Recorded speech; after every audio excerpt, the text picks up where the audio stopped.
Bab 3323. Dewa yang mandiri. Di tepi rumah bambu, Mileye dan penguasa tak terbatas duduk di tepi danau. Pohon Dewa Taichu kembali ke dalam menara kecil.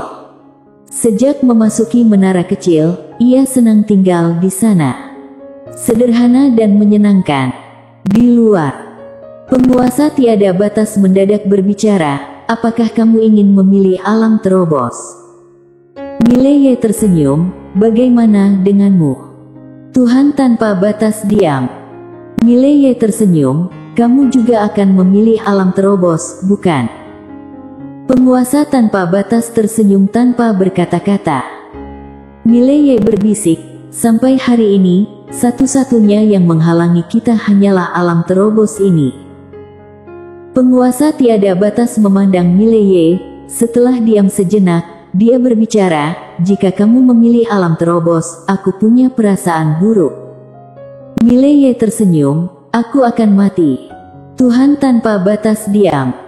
Mileye tersenyum lalu berbicara, aku tidak punya pilihan lain. Penguasa tanpa batas berkata, apakah tidak ada cara lain? Mileye mengangkat kepala, melihat langit, dan berbicara pelan, aku sama seperti kamu, kita sudah bergaul sepanjang hidup kita. Kita tidak bisa terus-menerus hidup seperti ini, bukan? Tuhan tanpa batas diam. Mileye tersenyum ringan, aku tidak ingin seluruh hidupku terbelenggu oleh dewa dalam hatiku, jadi, mari kita berjuang. Penguasa tiada batas diam sejenak, lalu tersenyum, ayo kita berjuang bersama. Mileye tertawa. Penguasa tiada batas berbalik, menatap rumah bambu, kamu tahu, penulis dari kebenaran agung ini, di pihak mana dia berdiri sebenarnya? Mileye tersenyum, setidaknya, saat ini, dia tidak berada di pihak roh dewa. Penguasa tiada batas mengiyakan, kemudian bertanya lagi, bagaimana jika suatu saat dia berada di pihak roh dewa? Mileye menggeleng, tidak mungkin. Penguasa tanpa batas tidak mengerti, mengapa? Mileye berbisik, pemilik kebenaran agung ini, meskipun misterius, namun selama beberapa tahun terakhir, sepertinya dia ingin menjadikan alam semesta kita lebih baik.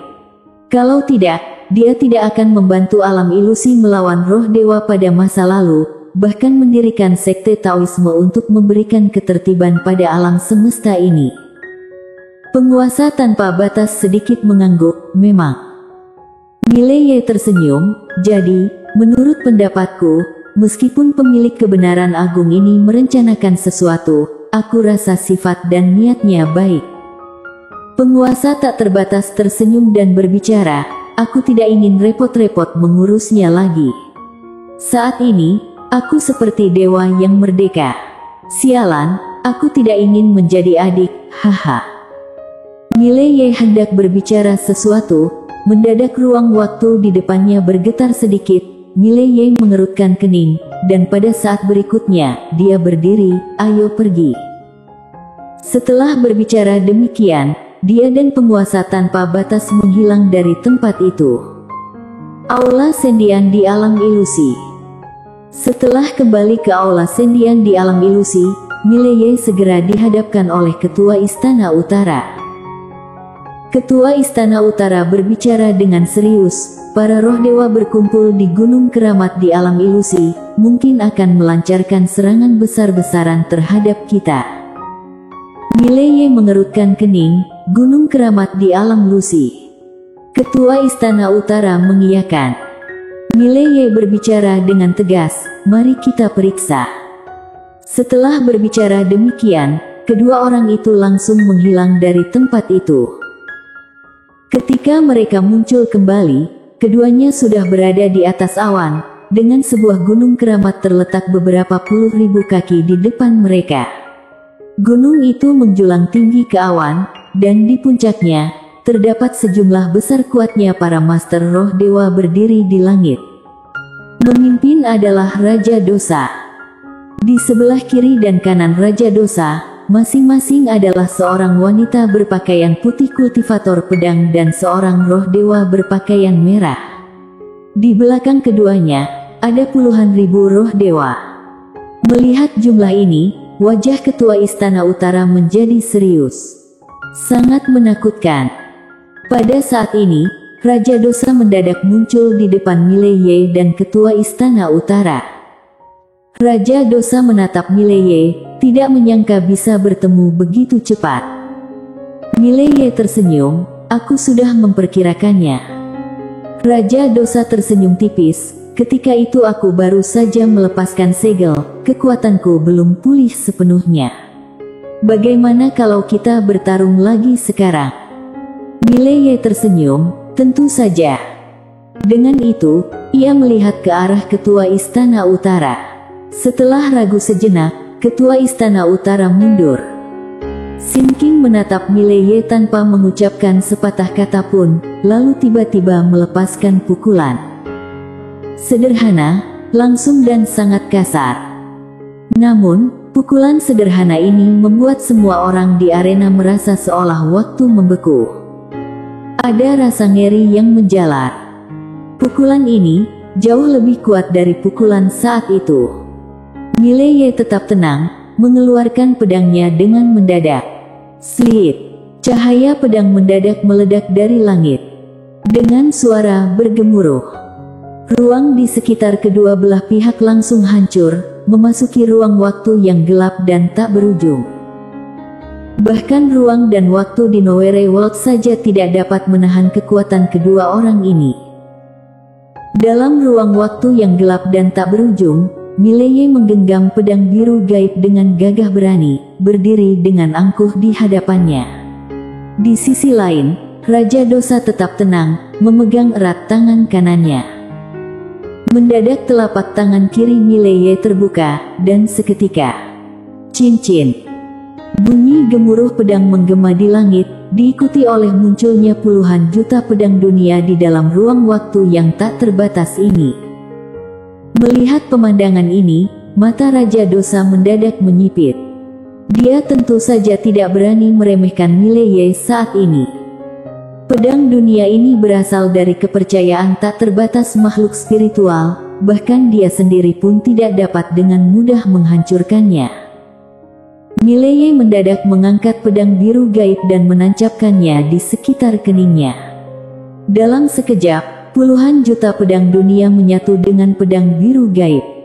Cincin. Dengan mendadak suara pedang menggema melalui ruang waktu yang tak terbatas. Mileye menengadah ke arah Raja Dosa, matanya mendadak berubah menjadi merah darah, sementara pedang biru gaib di tangannya juga berubah menjadi merah darah pada saat yang sama. Kekuatan garis darah. Mileye mendadak menghilang dari tempatnya. Astaga!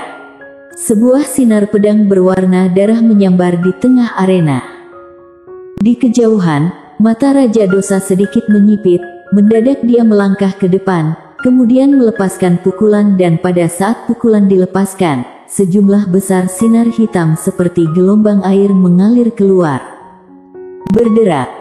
Cahaya pedang dan gelombang hitam bersentuhan. Seketika itu puluhan ribu gelombang kejut mengerikan menyapu ke segala arah. Untungnya, saat itu keduanya sudah berada dalam ruang waktu yang gelap dan tak terbatas ini. Jika tidak, serangan mereka cukup untuk menghancurkan setengah dari dunia alam ilusi. Bahkan satu alam semesta di hadapan dua master sejati itu tampak sangat kecil. Pada tingkatan mereka, seringkali menghancurkan satu alam semesta tidaklah sesederhana itu. Di dalam ruang waktu yang gelap dan tak berujung, Mileye dan Raja Dosa secara bersamaan mundur dengan keras. Dalam proses mundur itu, pedang biru gaib yang dipegang oleh Mileye mendadak meluncur keluar. Di kejauhan, mata Raja Dosa menyipit sedikit dan mendadak ia mengarahkan satu jari. Dengan suara gemuruh. Dalam sekejap, Raja Dosa langsung mundur puluhan ribu kaki. Namun, begitu berhenti, lengan kanannya langsung terbelah, semprotan darah terjadi. Melihat adegan ini, wajah para master roh dewa di sekitarnya menjadi serius. Pada saat yang sama, pedang biru gaib mendadak bergetar hebat. Dalam sekejap, puluhan juta pedang dunia keluar dari dalamnya. Di kejauhan, mata Raja Dosa menyipit lagi. Mendadak ia memutar kanan tangannya dan seketika itu, pusaran hitam muncul di telapak tangannya. Kemudian, ia meluncur ke depan, melepaskan pukulan. Berderak. Seluruh ruang waktu yang gelap dan tak berujung mendadak bergetar hebat saat pedang biru gaib yang dipegang oleh Mileye dihentikan oleh pukulan Raja Dosa.